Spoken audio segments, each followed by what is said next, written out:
Krishna, is there anyone who would like to introduce in the call? Hare Krishna, Bhargavi Mataji, Dandavat Pranam. All glories to Srila Prabhupada, all glories to Guru and Gauranga. This is Vinita Gandharvika.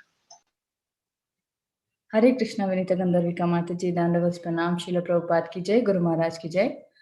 Thank you, Mataji, for joining Bhakti Sangha conference call.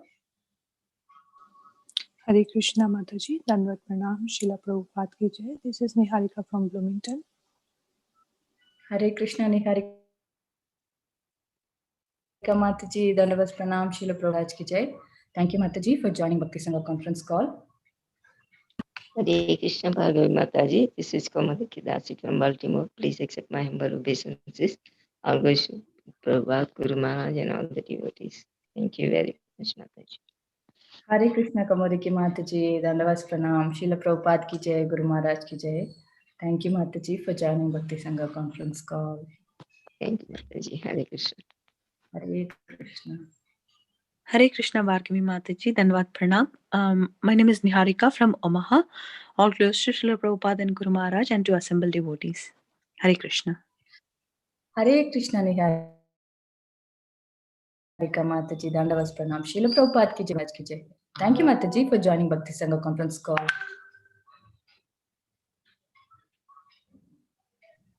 Hare Krishna, Bhargavi Mataji, all glories to Srila Prabhupada and Guru Maharaj. My humble obeisances to you and all the devotees. This is Krishna Kumari Devidasi from Raj. Hare Krishna, Krishna Kumari Mataji, Dandavat Pranam, Srila Prabhupada ki jai, Guru Maharaj ki jai. Thank you, Mataji, for joining Bhakti Sangha conference call.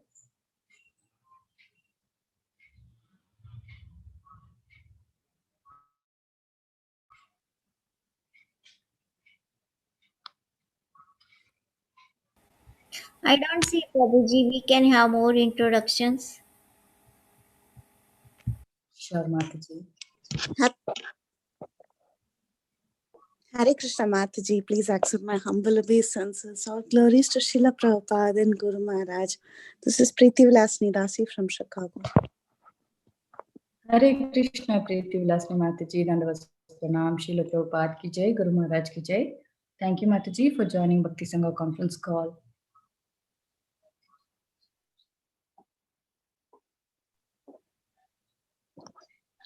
Hare Krishna Mataji, Prabhuji is on the call, Mataji. Wait, Mataji, that Lalita Mataji and Dinabandhu Prabhu, they want to introduce. Prabhuji. Hare Krishna Mataji, please accept our humble obeisances. All glory to Srila Prabhupada and Guru Maharaj and the assembled devotees. This is Dinabandhu Guru Das and Lalita Devi Dasi from the Sandy Ridge. Hare Krishna. Hare Krishna.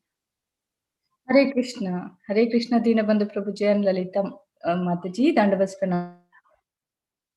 Thank you. Srila Prabhupada ki jai, Guru Maharaj ki jai. So much, Prabhuji and Mataji, for joining Bhakti Sangha conference call. Hare Krishna. Okay, I welcome all of you once again. Thank you everyone for joining today's Srimad Bhagavatam class. Today we are really fortunate to have His Grace Chaitanya Lila Prabhuji to give Srimad Bhagavatam class starting from the verse 4.29.81 onwards. Hare Krishna Prabhuji, you are there on the call. Hare Krishna Prabhuji. Hare Krishna Prabhuji, Dandavat Pranam, Srila Prabhupada ki jai, Guru Maharaj ki jai. Thank you so much Prabhuji for giving your valuable association in this Bhakti Sangha conference call. We are really fortunate to have you on this call, Prabhuji. Thank you so much. We can take over, Prabhuji. Hare Krishna.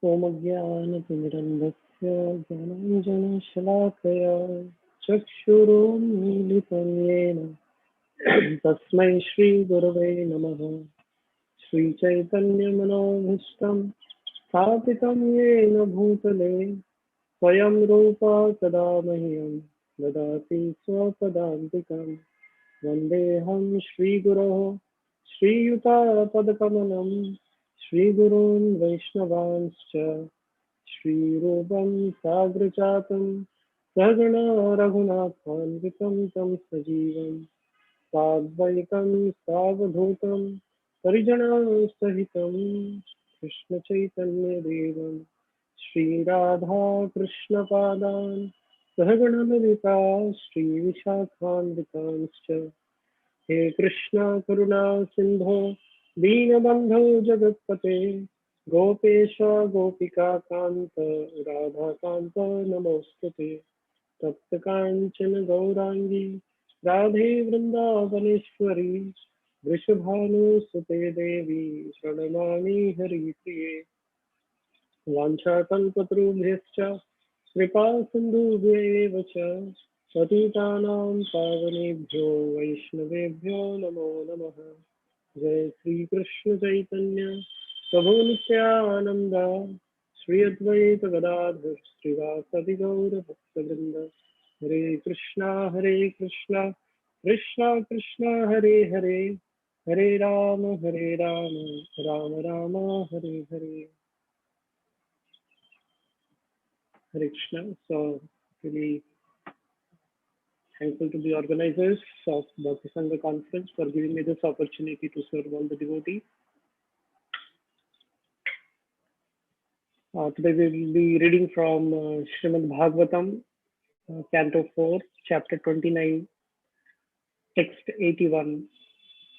The verse reads, Prachina Barhi Rajarishi Praja Sargabhirakshane Adishya Putran Agamat Tapase Kapilashramam. Translation and purport by His Divine Grace, A.C. Bhaktivedanta Swami Srila Prabhupada. Translation: in the presence of his ministers, the saintly king Prachini Barhi left orders for his sons to protect the citizens. He then left home and went off to undergo austerities in a holy place known as Kapil Ashrama. Purport: the word Praja Sarga is very important in this verse. When the saintly king Prachini Barhi was induced by the great sage Narada to leave home and take to the devotional service of the Lord, his sons had not yet returned from their austerities in the water. However, he did not wait for their return, but simply left messages to the effect that his sons were to protect the mass of citizens. According to Veera Raghav Acharya, such protection means organizing the citizens into the specific divisions of the four varnas and four ashramas. It was the responsibility of the royal order to see that the citizens were following the regulatory principles of the four varnas, namely Brahmana, Kshatriya, Vaishya, and Shudra, and the ashramas, namely Brahmacharya, Grihastha, Vanaprastha, and Sannyas. It is very difficult to rule citizens in a kingdom without organizing this Varnashram Dharma. To rule the mass of citizens in a state and keep them in a complete progressive order is not possible simply by passing laws every year in a legislative assembly. The Varnashram Dharma is essential in a good government. One class of men, the Brahmanas, must be intelligent and Brahmanically qualified. Another class must be trained in administrative work, Kshatriya, and another in mercantile business, Vaishya, and another simply in labor, Shudra. These four classes of men are already there according to nature, but it is the government's duty to see that all four of these classes follow the principles of their varnas methodically. This is called abhirakshana or protection. It is significant that when Maharaj Prachina Barhi was convinced of the goal of life through the instructions of Narada, he did not wait even a moment to see his sons return, but left immediately. There were many things to be done upon the return of his sons, but he simply left them a message. He knew what his prime duty was. He simply left instructions for his sons and went off for the purpose of spiritual advancement. This is the system of Vedic civilization. Sridhar Swami informs us that Kapila Ashram is located at the confluence of the Ganges and the Bay of Bengal, a place known now as Ganga Sagar. This place is still famous as a place of pilgrimage, and many millions of people gather there every year on the day of Makara Sankranti and take bath. It is called Kapil Ashram because of Lord Kapila's living there to perform his austerities and penances. Lord Kapila propounded the Sankhya system of philosophy. So this is a beautiful section of Srimad Bhagavatam that we are reading today. And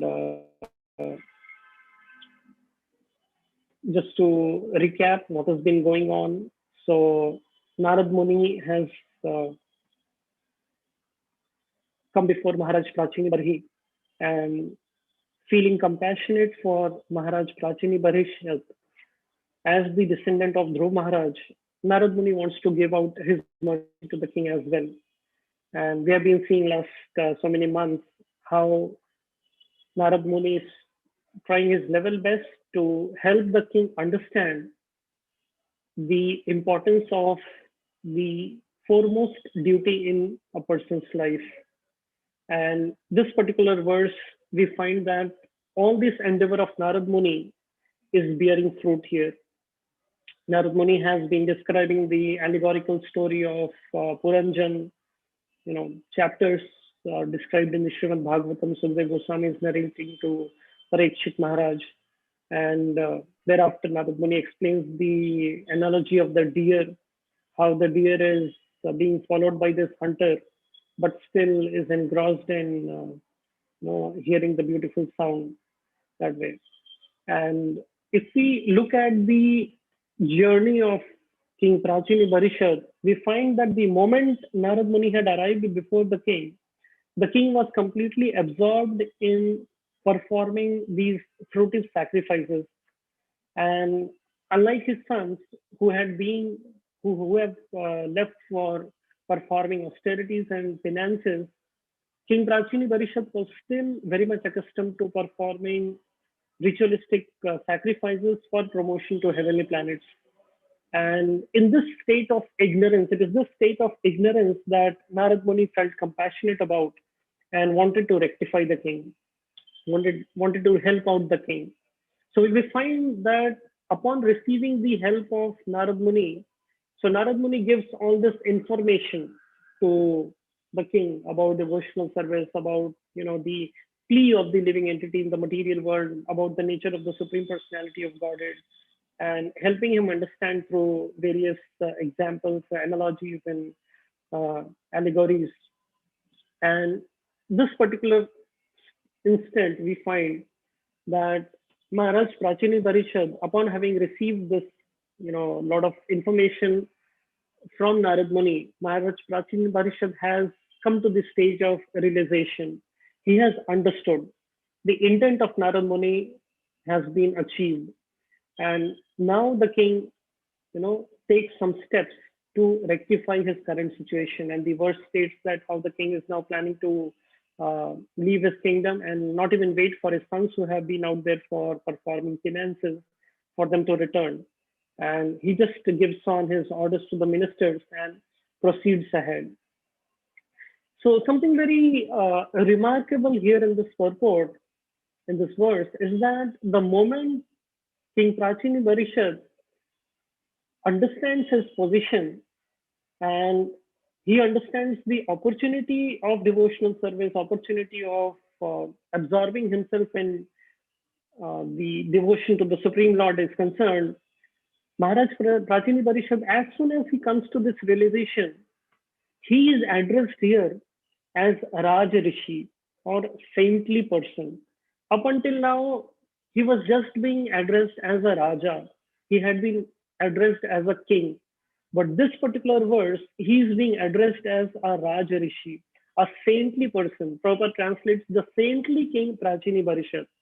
So what is it that makes him saintly? Or for that matter, when we consider in the broader perspective, what is it that makes one saintly? Is it the color of the skin? Is it the color of the external dress that makes one saintly? Or is it the color of one's consciousness? So here we find that the moment there is, it is observed that the consciousness of the king is changed, the king is being addressed as saintly. In the Bhagavad Gita, second chapter, last verse, Srila Prabhupada writes a very noteworthy sentence in his purport. Srila Prabhupada writes that one can attain Krishna consciousness or divine life at once, within a second, or one may not attain such a state of life even after millions of births. It is only a matter of understanding and accepting the fact. Even in this particular purport, Srila Prabhupada writes that it is significant that when Maharaj Pratni Barishad was convinced of the goal of life through the instructions of Narada, he did not wait even a moment to see his sons return, but left immediately. He knew what his prime duty was. So the point we'll be discussing more on this particular subject in our meeting today, as to how when the moment the king realizes the importance of Krishna consciousness or importance of rendering service to the Supreme Lord, the moment he takes certain steps. So similarly, if we look within ourselves, just like King Prachini Barishad has been hearing from Narad Muni for a prolonged period of time, similarly, each of us have also been hearing about Krishna consciousness, about devotional service for a prolonged period of time. And therefore, when we find a change happening in the heart of the king, it behooves us to ask ourselves, what is the degree of my own conviction? Because the fact remains that the clock is ticking. Time is passing by. If we look at the example of sports, in the world of sports, there are two types of sports. In India, of course, in the West, cricket is not very famous, but back here in India, cricket is like, many times they say cricket is the religion of India. So cricket is a very, famous sports here in India. And if you look at the game of cricket is not time bound. It's not based on time. There are a certain number of, overs, they call it. The ball has to be delivered and the batsman has to play the ball, but it's not timed. But then there is the other type of sports which are timed sports. Just like, tennis is there. Tennis is a timed sport. Basketball is there. Hockey is there. Or football is there. Or soccer, as they call in the West. All of these sports, they are timed sports. There is a specific time duration that is fixed. And within that time duration, the players or the team has to display its performance, has to display its, expertise. And based on the display within that particular time frame, the team is judged or the players are judged. So similarly, here in the particular context, we find that Parikshit Maharaj is kind of playing a timed, match. He has 7 days to live. The time is fixed. And Sukhdev Goswami is helping him. Sukhdev Goswami is assisting him to reach to that perfection of Krishna consciousness within this particular time frame. But then when we consider our case, somehow or the other, because of the influence of the material energy of the Lord, being under illusion, we have, we manage to convince ourselves that somehow or the other, there's a lot of time that is available to each one of us. But then the fact remains that no matter how much time is available to us, whether it is a moment or whether it is a millennia, of course not a millennia, definitely, but then, many years, no matter how much time is available, the fact is that the time is continuously passing. The clock is ticking. And many times people in this world, they are scared of this ticking of the clock. Just to find that, we are being dragged by the power of time. and within a stipulated amount of time, which we may not be aware of, you know, we will be asked to give up the current situation and will be moved into a different situation of life. And therefore, many people in this world, they fear this ticking of the time. In fact, one of the people whom I know, he was so scared of the sound of the clocks ticking. You know, you remember this? There's every second there is this second hand which makes the sound tick, tick, tick. Now, this person was so kind of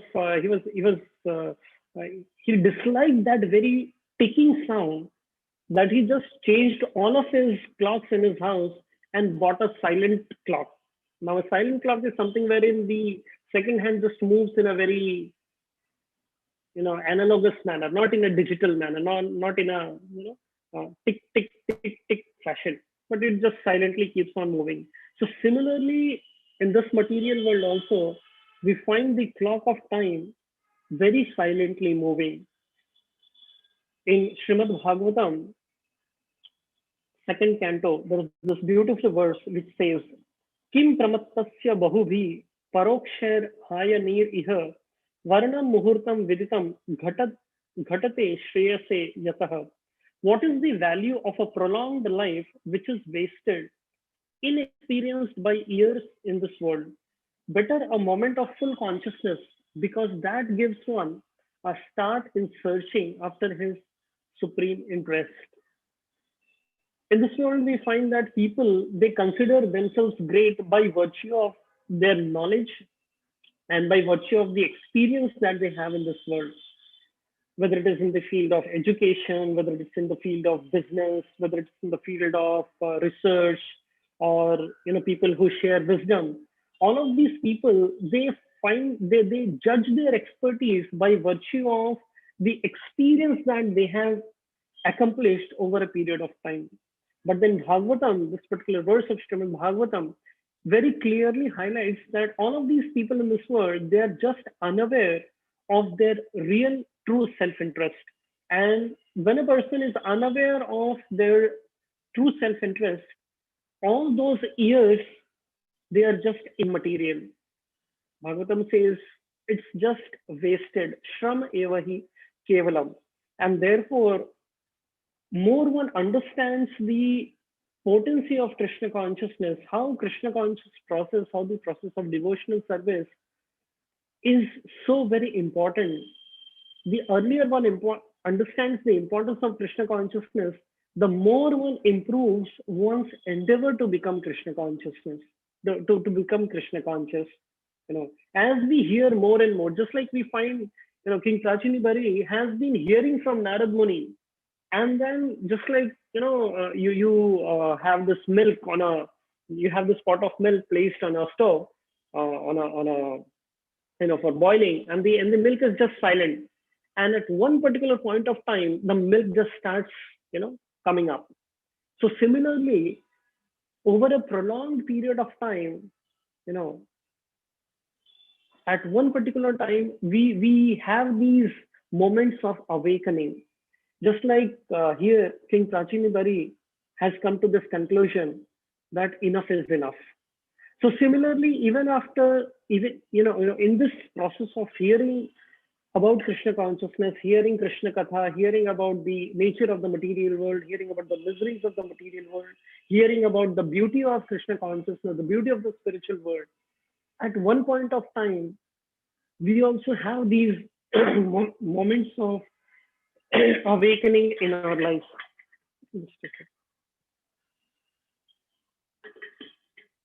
And Srimad Bhagavatam gives so many examples wherein different people have had different moments of awakening.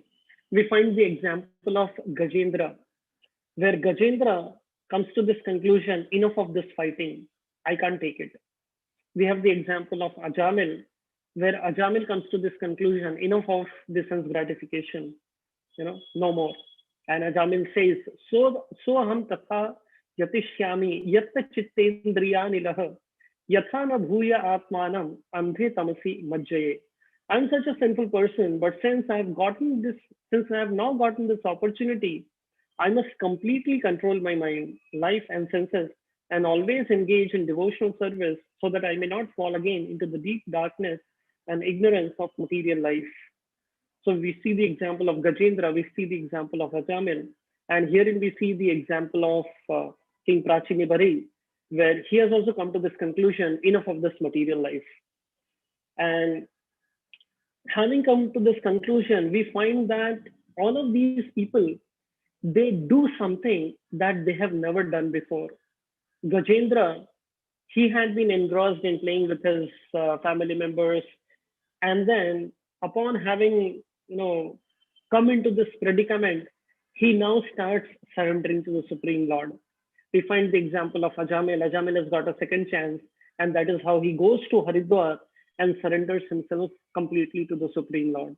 Similarly, herein we find King Prachini Bari is leaving his kingdom and passing on the messages to his citizens for his sons to take care of his kingdom, and is walking ahead to surrender fully to the Supreme Lord. So now, when we study the example of all these personalities, we need to figure out why is it they did whatever they did? What made them take the steps that they have never taken before? And we find in the example of these people, we find the example of Gajendra, Ajamil, and King Prachini Bari, we find that at different stages, they understood their situation. And that is when they decided to change their gears. And we find that in the situation of Gajendra, Gajendra actually experienced a miserable situation in his life. And that is when he understood. He says, Namam ime gyataya aturam gajaha kutah karinya prabhavanti mochitum grahena pasena vidhatur avrito apyaham chatam yami param parayanam. He says, the other elephants who are my friends and relatives could not rescue me from this danger. What then to speak of my wives? They cannot do anything. It is by the will of providence that I have been attacked by this crocodile, and therefore I shall seek shelter of the Supreme Personality of Godhead, who is always the shelter of everyone, even of great personalities. So yes, we find the example of Gajendra, where Gajendra actually gets into a predicament, Gajendra gets into a difficult situation, he experiences misery, and he understands. In the example of Ajamil actually doesn't experience misery, but he gets a glimpse of the misery that awaits him. And just by seeing the misery that awaits him, seeing the Yamadutas, seeing the hearing the conversation between the Vishnu Dutas and the Yamadutas, Ajamil sees the misery that awaits him, and he understands. And in the example of King Prachini Bari, we find that King Prachini Bari was also engrossed in performing all these ritualistic sacrifices. He was absorbed in sense gratification. But when he heard from Narad Muni, that is when he understood. So yes, these are these people at different stages. Someone actually experienced and got the lesson. Someone actually got a glimpse. He saw the misery and he understood. And the example of King Prachini Bari, he heard from Narad Muni and he understood. But Srimad Bhagavatam also presents an example of a personality who did not experience, who didn't get a glimpse, who didn't hear, but someone who inquired and understood. The example is that of Khatwanga Maharaj. And when we look at these, when we hear about these personalities, definitely we neither want to experience and understand, nor do we want to get a glimpse of the misery of what awaits us, because each of us know that, being in the material world, having committed an innumerable number of sinful activities, there is a lot of misery that definitely awaits us. But then we don't want to, experience and understand. We don't want to get a glimpse. We don't want to see the misery and understand.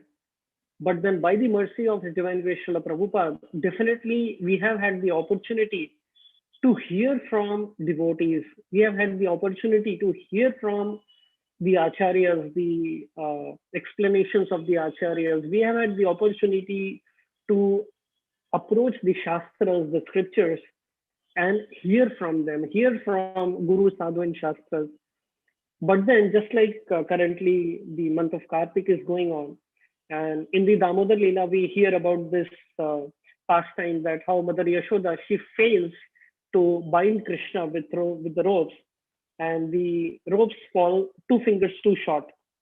And Acharya has explained that these 2 fingers represent, one of the fingers represents the mercy that is extended by the Supreme Lord, whereas the other finger represents the endeavor of the devotee. So yes, the mercy is definitely there. The mercy of the acharyas is there. The mercy of the spiritual master, Srila Prabhupada, is already there. The mercy that is available in the explanation of the shastras, that is already there. All that is needed is endeavor. Endeavor in terms of proper inquiry and proper action. So definitely when we talk about Khatwang Maharaj, we definitely have heard the story before, and we have learned about, we have known about Khatwang Maharaj. But then today we will try to just zoom on in his personality, in his life, and we try to figure out what was his inquiry and what was the action that he took. So the example of Khatwang Maharaj is explained, is discussed by Sukadeva Goswami, Srila Sukadeva Goswami, to Maharaj Parikshit in the 9th canto of Srimad Bhagavatam. In the 9th chapter, 9th canto, 9th chapter of Srimad Bhagavatam. And the description is given that Khatwang Maharaj, he appeared in the Surya Vamsha. We know that Lord Sri Ramachandra, he also appeared in Surya Vamsha. And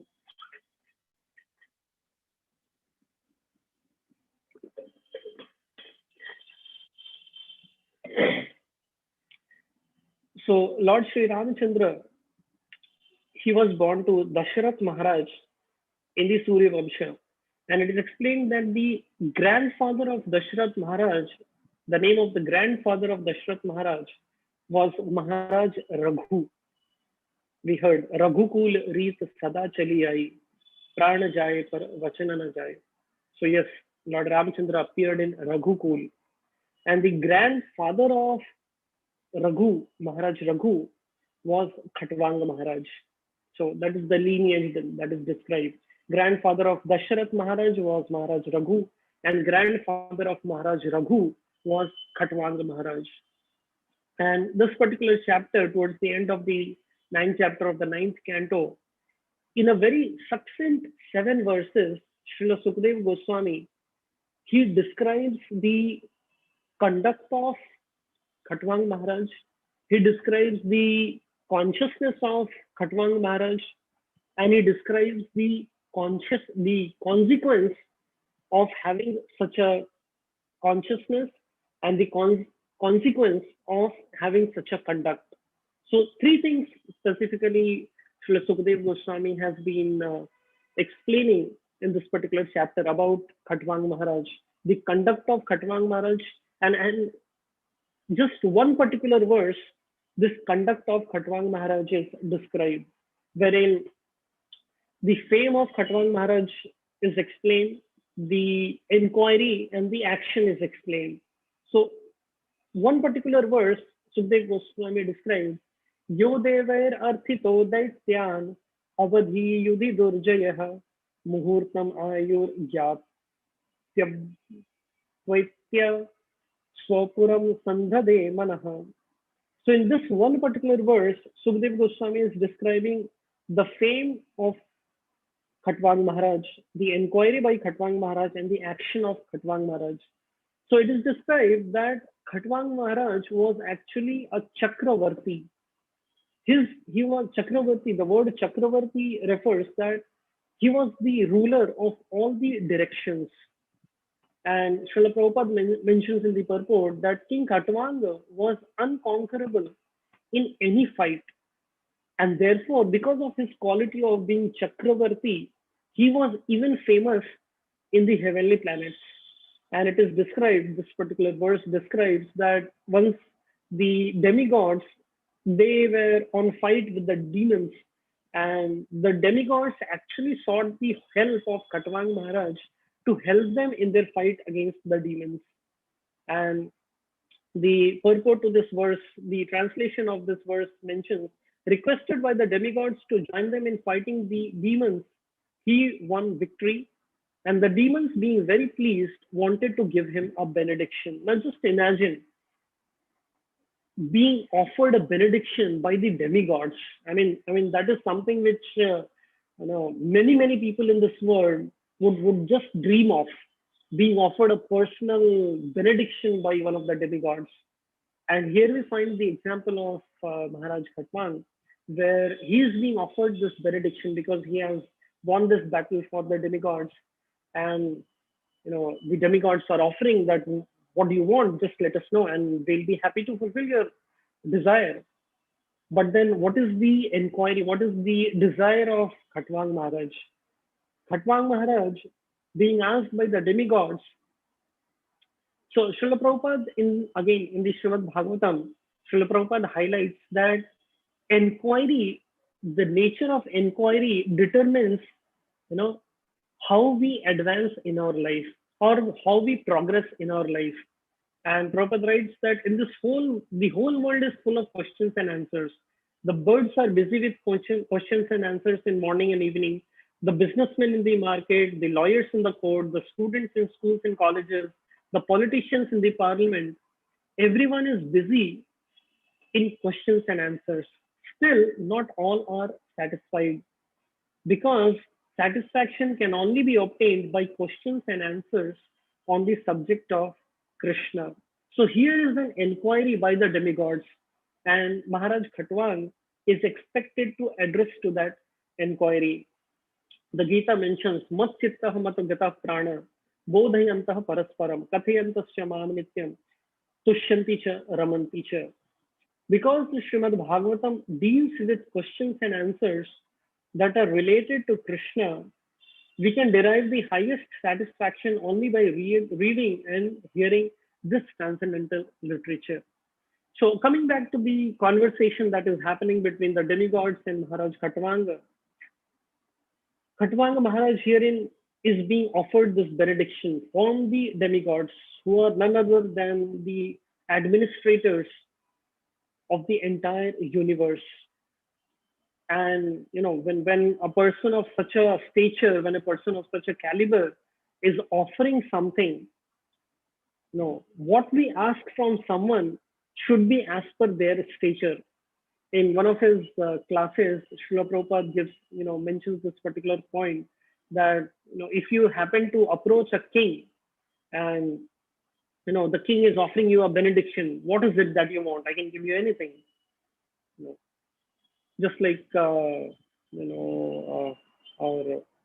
Vamanadev, he is approaching Bali Maharaj, and Bali Maharaj is giving this open offer that please ask anything from me, I can fulfill any of your desire. So similarly, Srila Prabhupada mentions that what we ask from someone should be as per the stature of the person. And therefore, if a king is offering you a benediction, and Prabhupada says, if you ask him for a pinch of ashes, if you just ask him for a pinch of ashes, that is not worth it. If you approach a king, you should ask, give me half your kingdom. Give me half of your kingdom. That should be the desire from a person. That should be the request from such a person as per their stature. But then what did Maharaj Khatwang ask from the demigods? So it is mentioned that the king inquired from them about the duration of his life and was informed that he had only one moment that was left. So Maharaj Khatwang, he knew that it is not that he wants, the material benedictions from the demigods. We'll see that later. But then Maharaj Khatwang, he understood that what is the best manner in which I can be helped by the demigods? Yes, the demigods are very expert and capable in helping people in a material sense. But is there some spiritual help that I can, derive from the demigods? What is it that the demigods can help me in my spiritual life? And Maharaj Khatwang, he knew very well that the demigods will know the duration of my life. How much more time do I have, in this particular body? And therefore, Maharaj Khatwang made this pertinent inquiry as per the qualification of the demigods. And the demigods, they inform him that he just had one moment that was left. So upon making this inquiry, what did Maharaj Khatwang do? It is explained that he immediately left his palace in Swargaloka.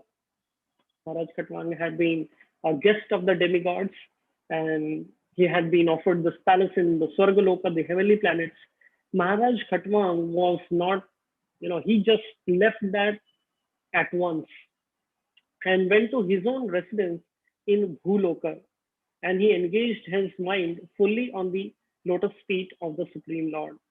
So someone may question, someone may just wonder that the demigods mentioned that you just have a moment left. So how is it that he could move out of Swargaloka, he could come to Bhuloka, and he could perform his Krishna consciousness or engage his mind fully on the lotus feet of the Supreme Lord? He just had a moment left, right? But then the catch is that there is a time difference.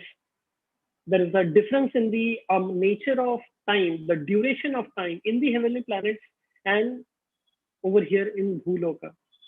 It is said that a moment in the heavenly planet is many, many years in Bhuloka.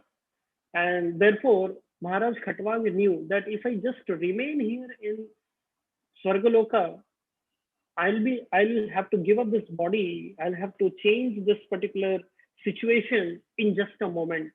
But if I want to make use of the moment that is there, as per the calculation of the demigods, he just changed his situation and he came here to Bhuloka so that he has some more time to engage himself in the engage his mind in the lotus feet of the Supreme Lord.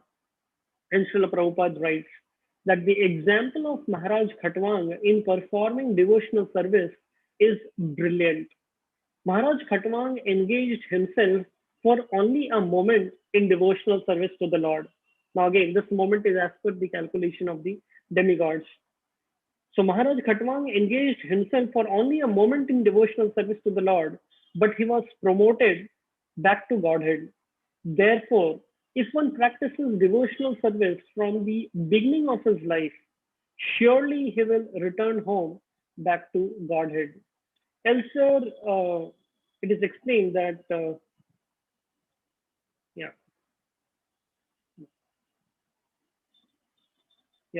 in again, in the Bhagavad Gita, 3rd chapter, Prabhupada writes, Krishna consciousness is so powerful that even a late beginner can become a lover of God by following the regulative principles of devotional service.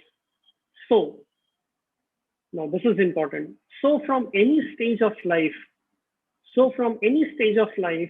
or from the time of understanding its urgency, understanding the urgency of Krishna consciousness, one can begin regulating the senses in Krishna consciousness, devotional service of the Lord, and turn the lust into love of Godhead, which is the highest perfectional stage of human life. This is the 41st verse of the 3rd chapter of Bhagavad Gita.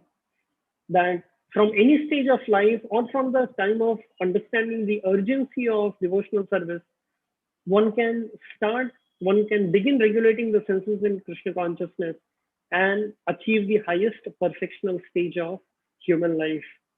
So here we find the conduct of Maharaj Khatwang, exemplary conduct. He was a person of exemplary fame.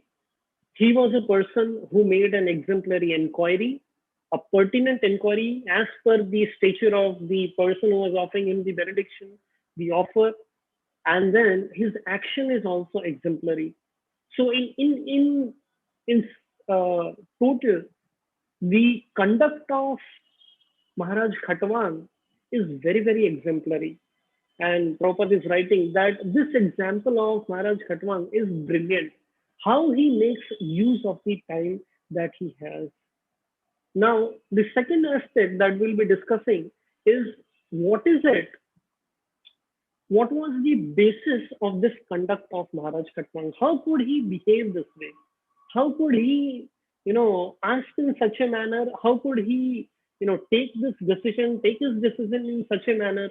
What was the basis of his conduct? The basis of his conduct, the basis of this exemplary conduct was his exemplary consciousness. And this conduct is described by Srila Sukadeva Goswami in just one verse in the Srimad Bhagavatam. But the consciousness of Maharaj Khatwanga is described in 5 verses of Srimad Bhagavatam. And we'll see what each of these 5 verses they describe or they explain about the consciousness of Maharaj Khatwang. So each of these 5 verses, Srila Sukadeva Goswami is describing 5 aspects of his awareness. What was he conscious about? What was he aware about? In each of these 5 verses, so there are these 5 things that Srila Sukadeva Goswami is describing about Maharaj Khatwanga. He is describing that how Maharaj Khatwanga was aware of his preferences. The number one thing which Maharaj Khatwang was aware of was his preferences in life. The second thing that Maharaj Khatwang was aware of was his current predicament, his current situation. The third thing that Maharaj Khatwang was aware of was his proclivity. Just because he was a very famous king, just because he was a Chakravarti Samrat, that doesn't mean that he didn't have any weaknesses. So Maharaj Khatwang is also explaining about his proclivities, which is in turn being explained by Sukadeva Goswami. So yes, Maharaj Khatwang was aware of his preferences in life. Maharaj Khatwang was aware of his predicament, the current situation. Maharaj Khatwang was aware of his proclivities, his inclinations. And the fourth thing was that Maharaj Khatwang was aware of was the precautions that he needed to take in life. In fact, if you can say, he was aware of the best path for him, the best spiritual path for his spiritual advancement. The fourth thing, he was aware of his path. And the fifth thing that he was aware of was the precautions that he needed to take while traversing on this path of Krishna consciousness, taking this path of devotion to the Supreme Lord. So we'll see each of these verses, each of these 5 verses that Sukadeva Goswami is describing about the preferences of Khatwang Maharaj, about the predicament of Khatwang Maharaj, about the proclivities of Khatwang Maharaj, the path that Khatwang Maharaj took, and the precautions that he was aware of, what precautions he needed to take. So in the very first verse, the preference of Khatwang Maharaj is highlighted. So it is mentioned that Maharaj Khatwang knew that nothing is important in this world but the Supreme Personality of Godhead. So he says, I was never attracted, even in my childhood, by insignificant things or irreligious principles. I did not find anything more substantial than the Supreme Personality of Godhead. When we talk about these aspects of awareness that is being explained by Sukadeva Goswami to Parikshit Maharaj, these aspects can act as beacon lights. These aspects can act as barometer to even evaluate our progress on the path of Krishna consciousness. What are our preferences in life? What is our predicament? What are our proclivities? What is the path that we are traversing? And are we aware of the precautions that we need to take? So in the very first verse, Maharaj Khatwanga is admitting that I did not find anything more substantial than the Supreme Personality of God. He was very much aware that nothing in this world is more important than the Supreme Personality of Godhead. And Srila Prabhupada writes, when you read through the purports of His Divine Grace Srila Prabhupada, you understand that how Srila Prabhupada is so very well bringing up these sublime principles of Krishna consciousness from these priceless verses of Srimad Bhagavatam and is presenting them to us as invaluable gifts. So Srila Prabhupada is mentioning here that Maharaj Khatwang, he provides a typical example of a Krishna conscious person. In other words, please understand how a Krishna conscious person acts. What are the preferences of a Krishna conscious person? He says a Krishna conscious person does not see anything to be important but the Supreme Personality of Godhead, nor does he accept anything within this material world as being unconnected to the Supreme Lord. And he gives this example, Nirbandha Krishna Sambandhe. A devotee, a Krishna conscious person, sees everything in connection to Krishna. He accepts this material world in relationship with the Supreme Personality of Godhead. Nirbandha Krishna Sambandha. And he writes, Srila Prabhupada writes in the purport that a materialist is always attached to wife, children, home, property, and many other things for sense gratification. But as stated above, Maharaj Khatwang was not attached to such things. So Maharaj Khatwang was very much aware of the preferences in his life, how he knew that service to the Supreme Personality of Godhead has to be the supreme preference, and every other duty has to be seen in connection with the Supreme Lord. Nirbandha Krishna Sambandhe. The second thing that Maharaj Khatwang was aware of was his predicament, his current situation. And he says that even elevated people like the demigods fail to realize the Supreme Personality of Godhead. I'll just read the entire translation of this particular verse. We don't have so much time so that we can read the verses. I'll just read the translation. So Maharaj Khatwang is saying, even though the demigods have the advantages of being situated in the higher planetary systems, their minds, senses, and intelligence are agitated by material conditions. Therefore, now please hear carefully, this is very important. So Maharaj Khatwang is saying that even such elevated people fail to realize the Supreme Personality of Godhead, who is eternally situated in the core of the heart.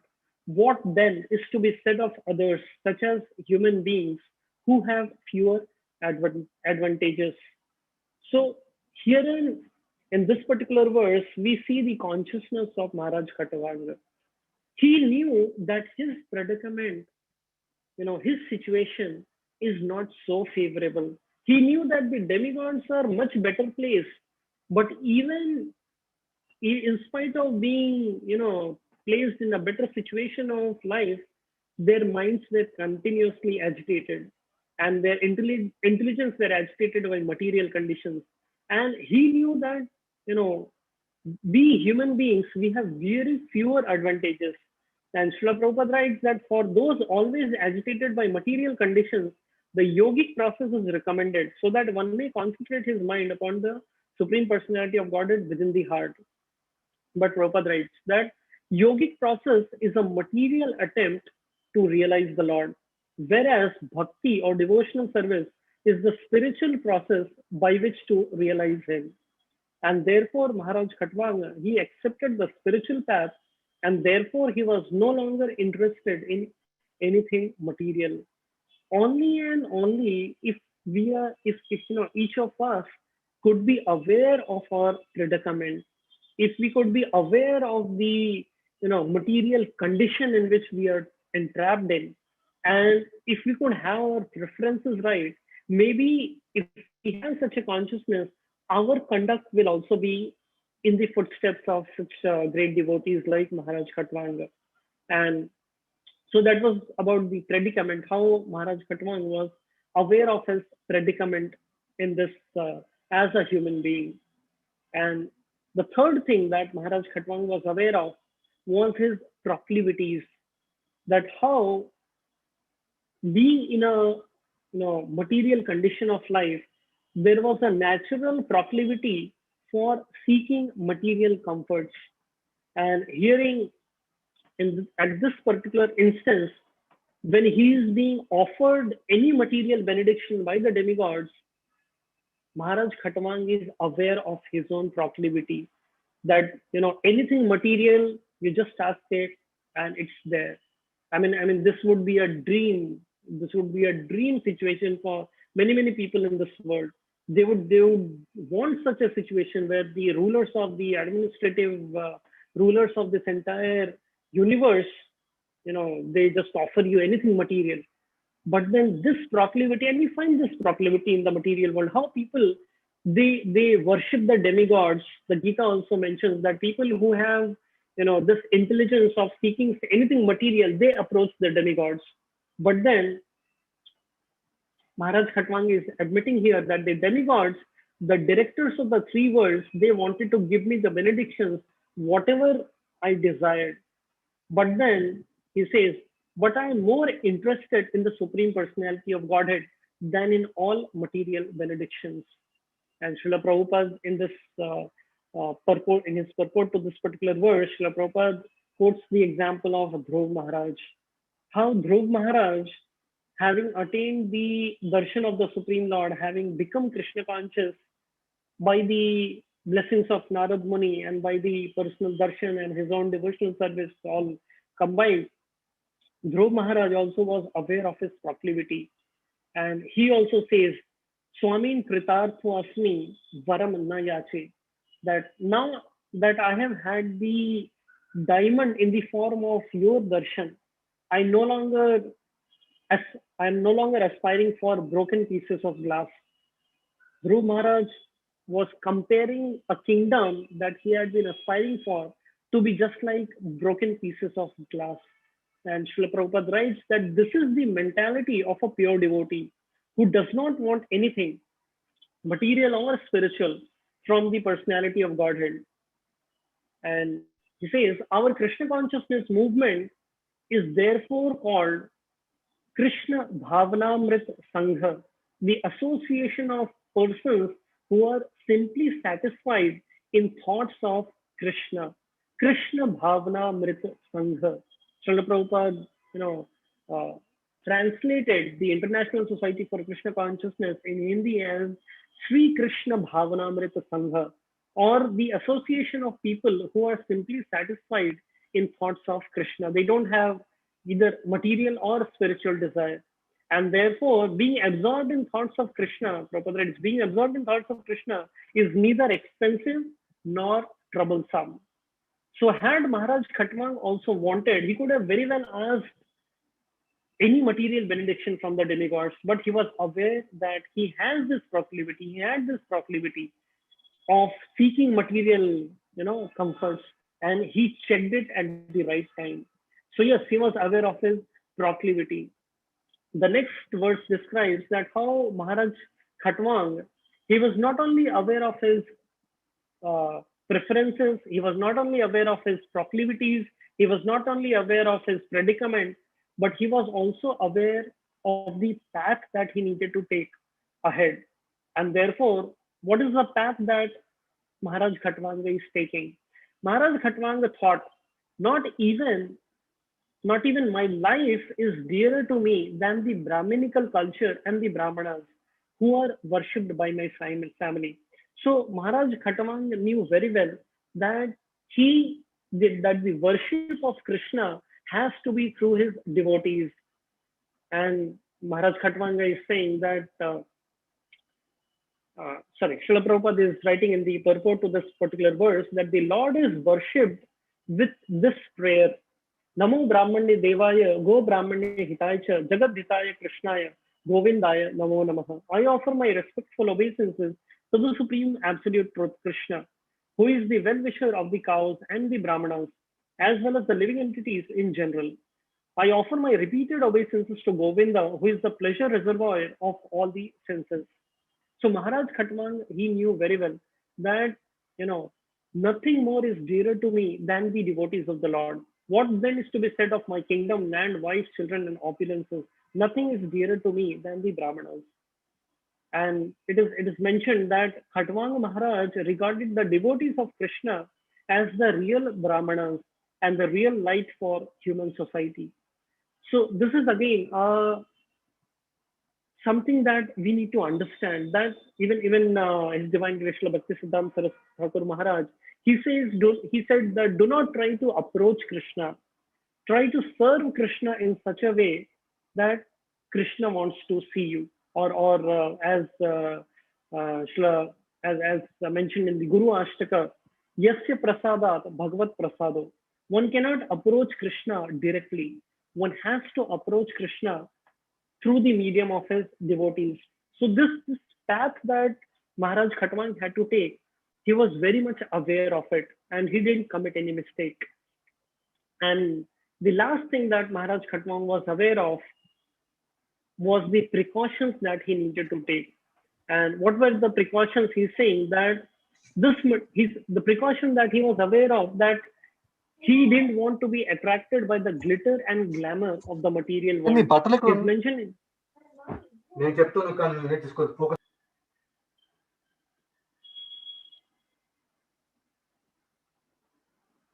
Hare Krishna. Yeah. Sorry. So yeah, we're discussing about the precautions that Maharaj Khatwang was aware of, that he should not get attracted by the glitter and glamour of this material world. And he's mentioning herein that this material creation, having been created by the external energy of the Lord, is like an imaginary town visualized on a hill or in a forest. Every conditioned soul has a natural attraction and attachment for material things, but one must simply give up this attachment and attraction and surrender unto the Supreme Personality of Godhead. Srila Prabhupada writes in the purport that sometimes when you are traveling over a mountainous region, you may see formations of cities and buildings in the clouds, just like on a hill or on a forest. But then one should understand it is just like phantasmagoria. Again, a very classic piece of vocabulary being used by Srila Prabhupada, phantasmagoria. Prabhupada says that this entire material world is similarly a phantasmagoria. And he's saying that the Krishna consciousness movement of devotional service is therefore the only process by which to counteract our false prestige in this material world. So yes, through these aspects, in these 5 verses, Srila Sukadev Goswami is describing about the consciousness of Maharaj Khatwanga. It was because of this consciousness, it was because of these 5 aspects of awareness that Maharaj Khatwanga could act in the most perfect manner. His conduct was proper. And having a proper consciousness and having done a proper conduct, executed the proper conduct, what was the consequence that is described in the last verse? So it says, iti vyavasito buddhya narayana grihitaya hitvanya bhavam ajnanam tatah svam bhavam asthitah. Thus Maharaj Khatwanga, by his advanced intelligence in rendering service to the Lord, gave up false identification with the body full of ignorance. In his original position of eternal servitorship, he engaged himself in rendering service to the Supreme Lord. Maharaj Khatwang therefore accepted the shelter of the Supreme Personality of Godhead, and because of his full surrender, he achieved perfection. He achieved the perfection of the human form of life, which is the goal of the human form of life. So this is the consequence that is described in the Srimad Bhagavatam.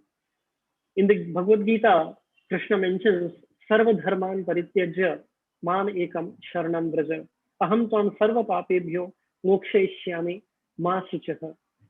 So he's saying that, when we hear this particular word, Sarva Dharman Parityajya, what is this Dharman that Krishna is indicating? This Dharman refers to, both our actions and our beliefs. What is our conduct? What is it that we are into? What are we doing? How are our actions? That is our duty. What is the duty that we are accustomed to? So this is our conduct. What is the quality of your conduct? And what is the quality of your consciousness? What is it that you believe in? Krishna is questioning. And he is pleading that please give up all other, you know, duties, duties in the sense, all other, you know, actions in this material world, and have your preferences right, and have your beliefs or your consciousness right. And when there is a proper consciousness and when there is a proper conduct, the consequence Krishna is promising that I take care, do not doubt this. So when we hear about this, consciousness of Maharaj Khatwanga, when we hear about the conduct and the consequences of Maharaj Khatwanga, in fact, when we hear about, all these different personalities in Srimad Bhagavatam, we may have this thought within our minds that, they took extreme steps. Looks like they took extreme steps.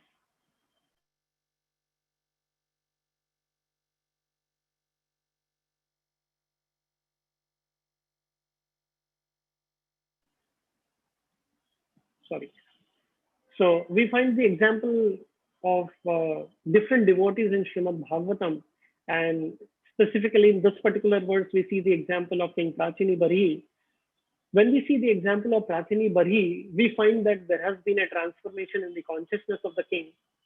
And what is the result? His conduct. He's leaving everything behind, and he's just entrusting everything and walking into the forest. Is that possible for us? Definitely not. Definitely it's not possible for us to walk in the footsteps of the personalities in Srimad Bhagavatam. Ajamil left everything, went on to Haridwar. Definitely we can't just leave aside everything and just change our situation. So what is it that is indicated here? It is mentioned that if we have the consciousness, we can work on the consciousness, the 5 aspects of consciousness that we discussed. If we can work on the consciousness, Krishna is situated as the super soul within our hearts, and he gives that intelligence from within by which we can apply, we can figure out for ourselves what are those aspects in our life, what are those aspects of conduct in our own life that we can change, that we can have an impact, wherein we can make a difference in our own life. So if there is a change in consciousness, definitely there is going to be a corresponding change in our conduct, in our preferences, in our priorities in life. And therefore, it is not that we have to follow in the footsteps of the conduct in the manner that these devotees are making the changes in their life. But then it is recommended that we have to make these attempt to transfer our consciousness as is exemplified by these exalted devotees.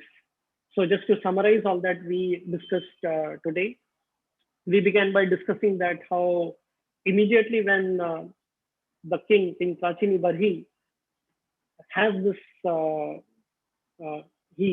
his consciousness is transformed. He is being addressed as a saintly king, the saintly king Prachini Barishi, saintly king Prachini Barisha.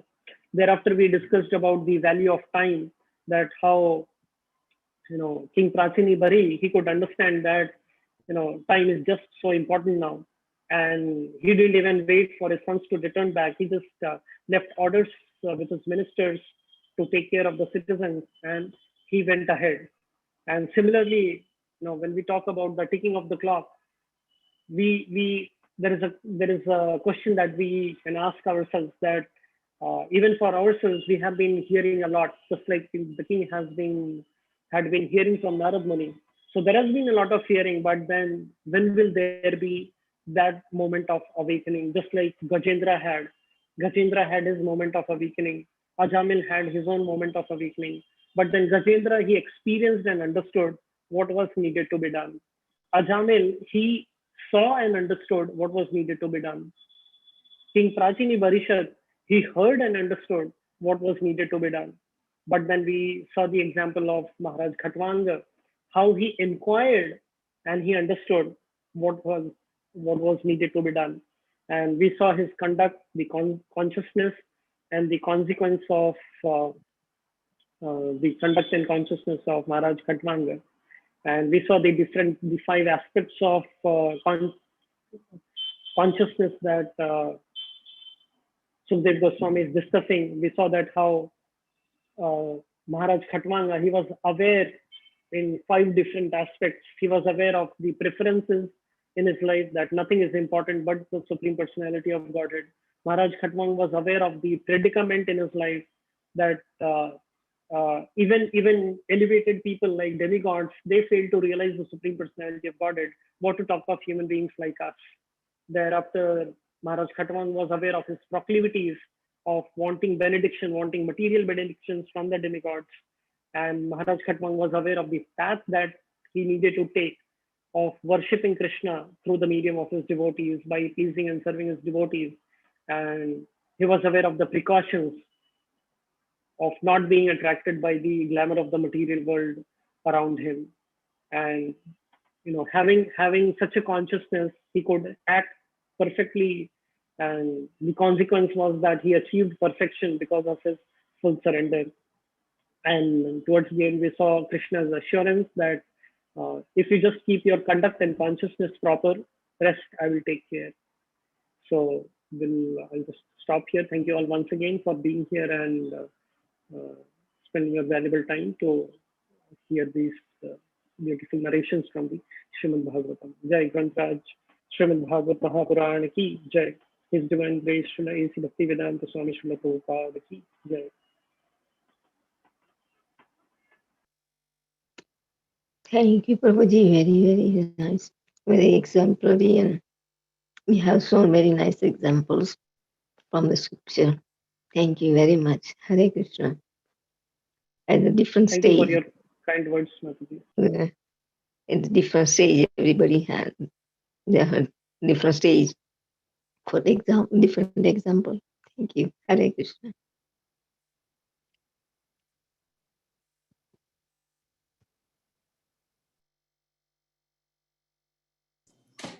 Yeah, Hare Krishna, Prabhu. Dhanavad Pranam, Prabhu. Thank you, Prabhu, for the nice class. Very detailed points. Hare Krishna, Prabhu. Yeah, Prabhu, one question, Prabhu. Like Maharaj Khatwanga, the pastime that you were narrating, he was making a point that about the demigods, how they can't realize.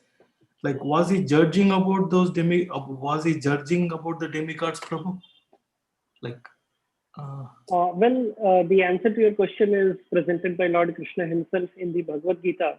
There is this beautiful verse in Bhagavad Gita which helps us with this doubt. And Krishna says, Bhog Aishwarya Prasaktanam Taya Apahrita Chetasam Vyavasayatmika Buddhi Samadhav Na Vidhiyate. In essence, Krishna is mentioning Bhog Aishwarya. Bhoga refers to sense gratification, and Aishwarya refers to opulence. When someone is overly attached to opulence or sense gratification, Bhoga Aishwarya Prakrishta Rupena Asakta Prasaktanam Taya Apurhita Chetasam. So the condition in the heavenly planets is that the demigods are continuously surrounded by an atmosphere of opulence and sense gratification. And in such a situation, when one is surrounded by too much of material opulence and one is surrounded by too much of facilities for sense gratification, samadhav na vidhiyate, vyavasayatmika buddhi samadhav na vidhiyate. It is very difficult to have one pointed determination, to have a very clear thinking as to what is beneficial for me.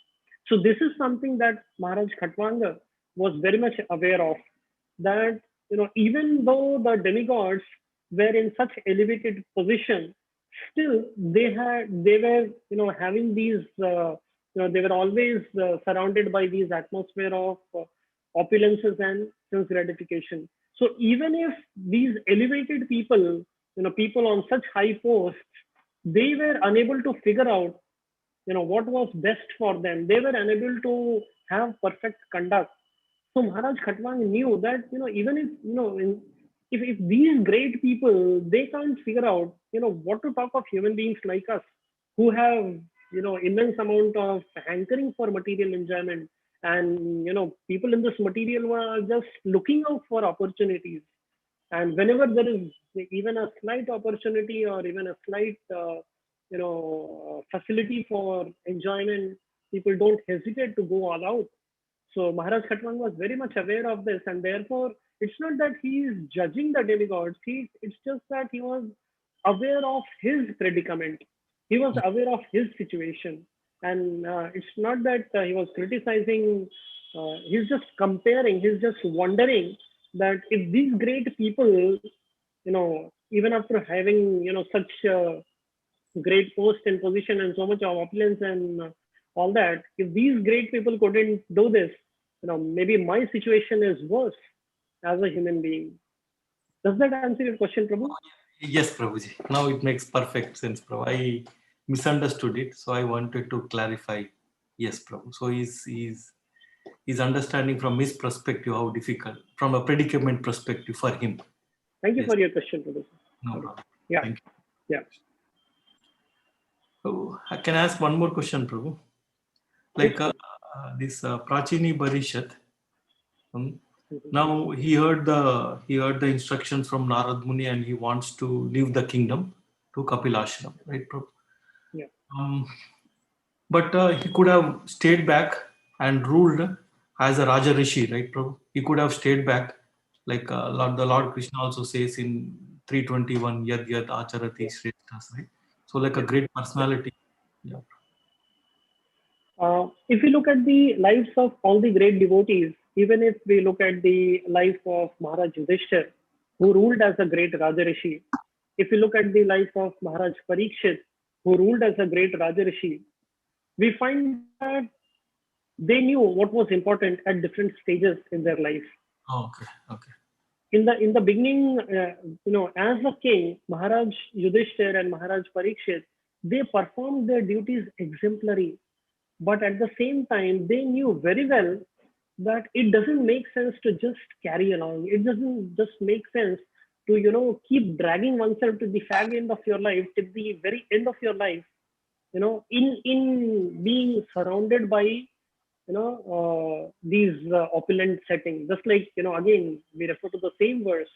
No matter what, the material conditions around us do have an impact on our consciousness, and therefore always the shastras, they recommend that, over and above the material conditions that are impacting us, there should always be a spiritual situation. There should always be a spiritual atmosphere in which we should be, which should impact us more, so that the spiritual impact is much more than the material impact. And if we look at the lives of all the great devotees, we find that at a certain point of time in their life, they understood that, surrendering oneself fully and focusing one's mind fully on the lotus feet of the Supreme Lord is what was of utmost importance. So yes, King Prachini Bari had been a very great king, had been a very efficient king, but at the same time, when Narad Muni, he preached to him, he could understand, he could realize that now was the time where he needed to make a change. So that's how I see it, kind of. Yeah. Thank you very much, Prabhu, for the clarification. Hare Krishna, Prabhu. Thank you, Prabhu, for the nice explanation of pastime of Katwanga Maharaj. Hare Krishna, Prabhu.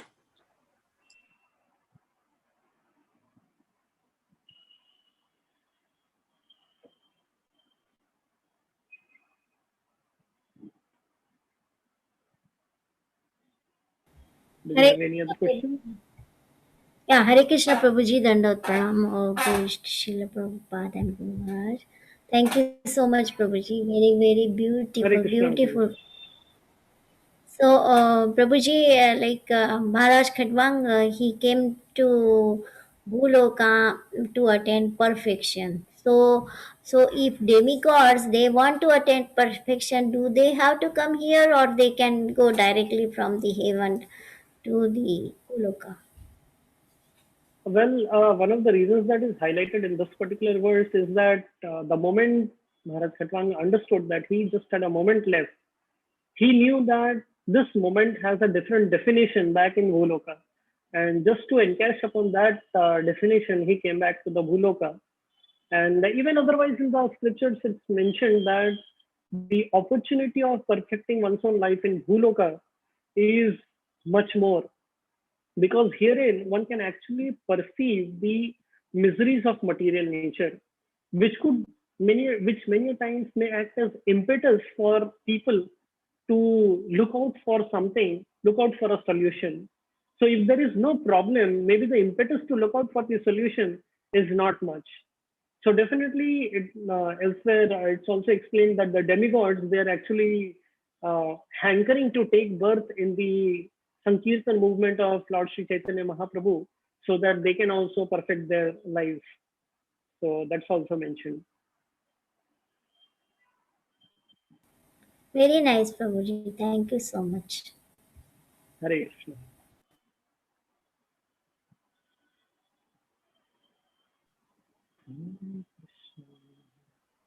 Hare Krishna. Thank you, Prabhuji, for the very beautiful class. Yeah. And I request everyone, if you have any questions, they can ask now.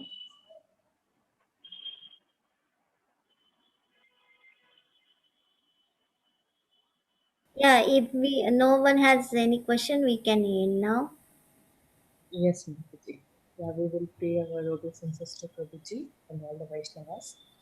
Vancha kalpatarubhya कृपा सिन्धुभ्यश्च पतितानां वैष्णवेभ्यो नमो नमः। अनंत कोटि वैष्णव Vrinda ki jai. Vrinda ki jai, Prabhupada ki jai. Thank you very Chaitanya much, Lila Prabhuji. ki Hare jai. Krishna. Thank you, Prabhuji. Hare Krishna, Prabhuji, Dandavat Pranam. Hare Krishna. Thank you. Thank you, Prabhuji. Hare Krishna. Yeah, thank you very much. And we will continue our journey to Vrindavan. Mataji, are you ready? Mataji, yes, Mataji.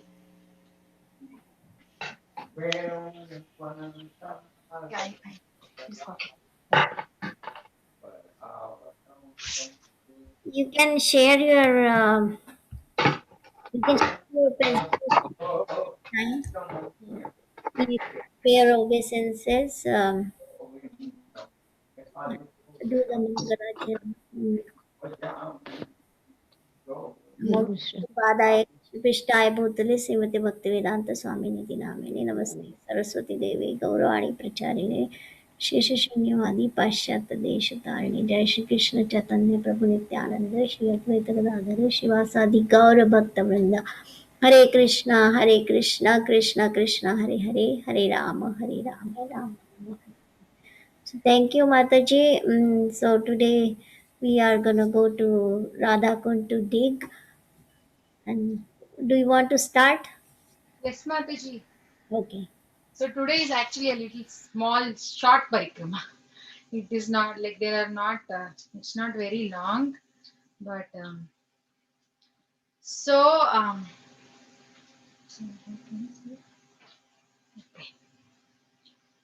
so yesterday we are still in Govardhan. We have seen Govardhan Parikrama, then the eyes of Vrindavan. We saw Radhakund, Shamkund yesterday. In a little bit detailed manner, we have seen Radhakund. So from there, now we will have to go to Badrinath. Actually, in Vrajabhumi also there is Badrinath and Kedarnath. So we are heading there. So from Radhakund, we have to start to a place called Dig. That is in Rajasthan. Actually, on Govardhan, we see the border of Rajasthan. When we are going in the auto also says now we are entering Rajasthan. We have seen the Lota Baba that is coming actually in like Rajasthan. If you have to go Govardhan, you have to take a U-turn. So we have the border. So we'll take blessings of Srimati Radharani, Sri Krishna, Shri Gaur Nitai, Gaurang Mahaprabhu, Nityananda Prabhu, and all the devotees. And we start. So this is our map for today. See Radhakund. Then we are taking, actually we're coming back. Kusum Sarovar, we have seen that, right? Then we have seen the Govardhan town, where there's Mansi Ganga, Sanatan Goswami's Bhajan Kutir. From here, we have to come to a place called Gantuli Gram, then Gulal Kund, then Bahaj, then Dik. So this is Sanatan Goswami's Bhajan Kutir. This is actually his Bhajan Kutir.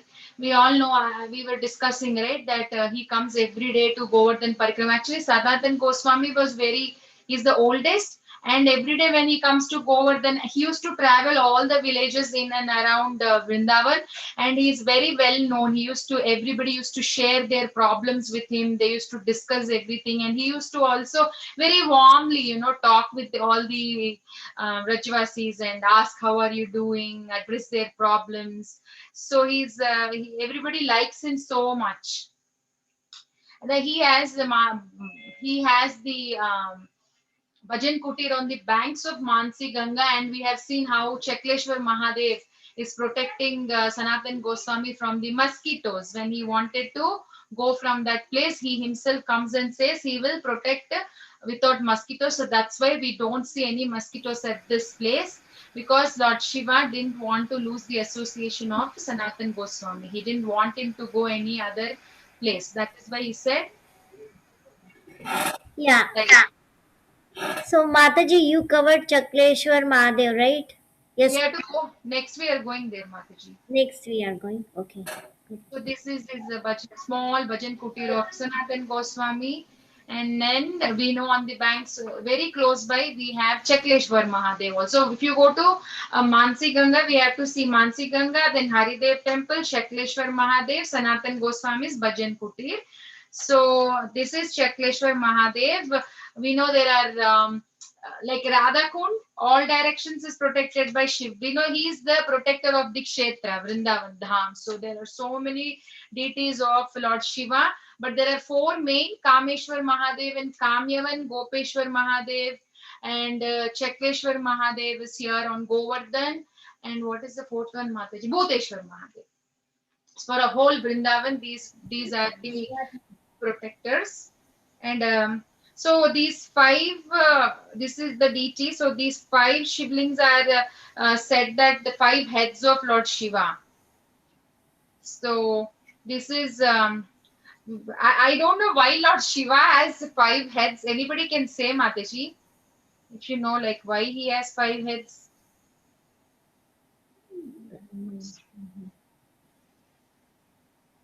Okay. Maybe if somebody can find out also, tomorrow also you can tell. Or I can check. So these five, it is said that Shiva has five heads and each represents five senses. That much I have read in the book. So then actually initially this was called as Chakreshwar Mahadev. Now he became Chakleshwar Mahadev. Why it is called Chakreshwar Mahadev? Because we know Chakra Tirtha is also here. When the Govardhan is being lifted by Krishna, then there's lots and lots of torrents of rain coming. So where will all that water go? That's why Krishna invoked his chakra and he asked to stay on top of the Govardhan hill, and the chakra is like flaming. It's a lot of heat is there, so all the water is evaporating. It took care of that. And after the whole Lila is over, Sudarshan Chakra asked him, like, can I stay here? So that's why Chakra Tirtha is the place where Krishna Sudarshan Chakra is still residing there. That's why originally he was called as Chakreshwar Mahadev, but now he's also called as Chakleshwar Mahadev. So as we walk, I don't know why he has five heads. So from there, see, if we see in the gram, we are coming to Gantuli gram. So let's see why this is called Gantuli gram. So this is the place one time after the summer, when the rainy season is coming, we know how the weather changes. We see nice lightning, beautiful. Then we understand, okay, the rain is going to come. Then the gopis arranged the Julan for Krishna, Radha and Krishna. Then they were doing nice this Julan pastime, nice flower Julan. So what happened? One gopi went from behind of Radha and Krishna, and you know how during the marriages, Indian weddings, they tied the knots of the cloth, red brides and bridegrooms. They tied so that they're united. They say a mantra and then they tie. So these gopis will go and tie the cloth of Radha and Krishna from behind. And after the Julan yatra is like, I mean, after the Julan pastime is done, then when they wake up, when they get up, they understand that their cloth is tied, and then I kind of they feel shy and they feel bashful here, because they did this Gant is a knot, so that's why it's called as Gantoli or Gantoli Gram, because of the knot they have tied. I got my mat here. Papaji means they tied the knot Radha and Krishna, and all they were singing nice song and dancing, and so much festival was going on, and they didn't know. Radha and Rani did not know what's going on, and all the songs they were singing, the songs were like marriage songs. When we sing in the marriage, that kind of songs they were singing, and she was so surprised why they are singing this kind of songs. And as soon as she got up, she realized that her sari has pallu has tied up with Krishna's upper cloth. So nice. Yeah. So and here this is the place actually we have seen in Madhavendra Puri's pastime where Gopal comes in his dream and says that I am hiding here. So please can you bring me out? We have seen that day before yesterday. So that Gopal deity is on top of Govardhan hill. And when Chaitanya Mahaprabhu was doing his parikrama, he wouldn't step on Govardhan. That's why we Gaudiya Vaishnavas don't step on. We don't climb on really step on the Shilas and go anywhere. But we see that some other sampradayas, I have seen actually last time they were climbing and going. So Chaitanya Mahaprabhu didn't want to, step on the Shila, Govardhan Shila, and go see the deity which is on top of the hill. Then Gopal deity, he understood that Mahaprabhu wanted to have his darshan, so he will come up with an idea. Krishna always, doesn't want his devotees to feel.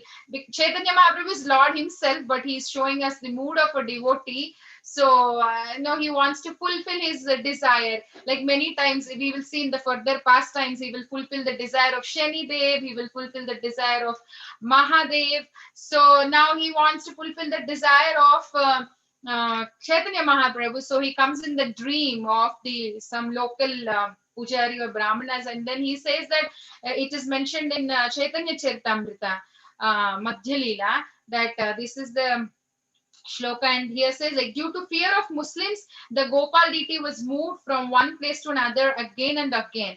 Thus, giving up his temple, Lord Gopal would sometimes live in bush and sometimes in village after another, in one village after another. So he comes and says, "Oh, tomorrow some, Turkish, some, they're attacking. They're going to take away my deity. Now hide me, hide me." So they will bring him to Gantoli Gram. So he was here, and then Mahaprabhu had his darshan. So that is one more pastime that happened at Gantoli Gram. And what happened after this Julan pastime? Immediately, they took their pichkaris, because they were so bashful. As Mataji said, it was all a festival mood. They were singing nice marriage songs, playing music. Then immediately they took their pichkaris and started playing this Holi. And lots of colors, Krishna was putting on Radha Rani, so much colors they were playing, and the whole place became so pink. The kund became pink, and it was so pink that it looked as if the clouds were pink. So Gulal means pink. So that's why this kund is called as Gulal Kund. If you go there, here, this is the Nitya holy pastimes happening. Always they always celebrate Holi throughout the month. It is not the one day of a year. Festival of colors is there throughout. So this is called that's why it is called Gulal Kund. And as we go forward, we'll come to a village called Bahaj. So what is this Bahaj? This is the place where Indra, we all know that Indra of he was. What did you want to say? Yeah, do you have picture of that Sanatan, Krishna gave the Sheila with his footprint to Sanatan Goswami? Chaitanya Mataji, that is in Damodar temple, so I didn't keep it right now. It is there. Do you want me to show? Because we can see that thing when we go to Radha Damodar temple. That's why I didn't show it now. It shows here, so that's why I was asking. Sorry. Go ahead, No, Mata. that's fine. I know it. I thought we'll see there, so why to break the suspense, and I didn't show. Oh. Because that's the main thing in Radha Damodar temple, right? Means one of the main things. So I didn't keep the picture. We'll see when we go there, Mataji, if you're okay. Yes. Go ahead, Mataji. So Bahaj is the village where Lord Indra comes on his Airavata to ask forgiveness with Krishna, but he didn't want to go with his Airavata. He wanted to go with Surabhi cow. We know that, right? So he will ask Airavata to stay in this village. So Airavata was there, and he went all the way to. He took Surabhi cow and he went to Govinda Kund to ask his forgiveness. So that is the pastime at Bahaj. What is Govinda Kund? I think. So then from there we are going to dig. This is in Rajasthan. So, but though this is actually, we know how Rajasthan, Jaipur, they're very, very well known for their nice architectural, nice, beautiful constructions. So what happened? This is the place where Rajputs were there, the king of Bharatpur. There is the royal palaces and very beautiful Jal Mahals. Like it is in between water. If you see, it's surrounded by water, this Jal Mahal. And the royal palace, I think it's Gokul Bhavan. Yeah. So that has almost 500 water fountains. When there used to be soldiers in the fort. There is a fort also in the Rajasthan, and in that fort palace, the soldiers used to hide inside and then fight, because people from outside can't see where the arrows are coming, but people from inside can see everything. And they used to hide in that fort so that the people who are attacking, they have to come cross this Jal Mahals and these places.